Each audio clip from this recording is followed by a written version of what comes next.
Update करें तौहीन election commission case की समाअत के बारे में। चीफ इलेक्शन कमिश्नर के सरबराह में 4 रुकनी कमीशन ने समाअत की है। इलेक्शन कमीशन ने फवाद चौधरी को तहरीरी माफीनामा जमा करवाने का हुक्म दे दिया है। मजीद जानेंगे हमारे नुमाइंदे रेहान शेख से। जी रेहान, अपडेट कीजिएगा।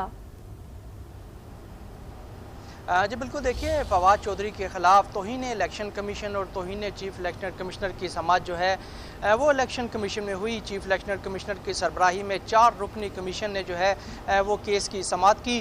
फवाद चौधरी के जो वकील और उनके भाई हैं फैसल चौधरी वो पेश हुए और उन्होंने कहा कि जो एक शो कॉज नोटिस है वो उनको मौसूल नहीं हुआ।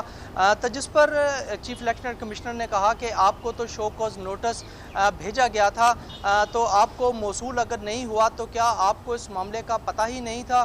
फैसल चौधरी ने कहा कि जिस एड्रेस पर शो कॉज भेजा गया है मैं अक्सर घर पर होता ही नहीं। तो उस पर फवाद चीफ इलेक्शन कमिश्नर ने कहा कि ये तो एक ऐसी चीज़ है जो कि मीडिया पर भी चल रही है, इसमें अगर आपको रिसीव नहीं भी हुआ था तो आपको खुद परस्यू करना चाहिए था।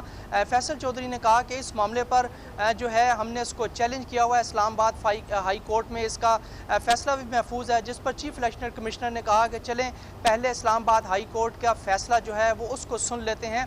इस पर फवाद चौधरी खुद जो रोस्टम पर आ गए और उन्होंने कहा कि मैं ज़ाती हैसियत में जो कुछ हुआ इस पर माजरत करता हूँ, चूँकि मैं उस वक्त एक पार्टी का तर्जमान और सफ़ीर था, जो कुछ पार्टी का मौक़िफ़ था वो मुझे सामने रखना था, मैं इस पर ज़ाती तौर पर माजरत चाहता हूँ।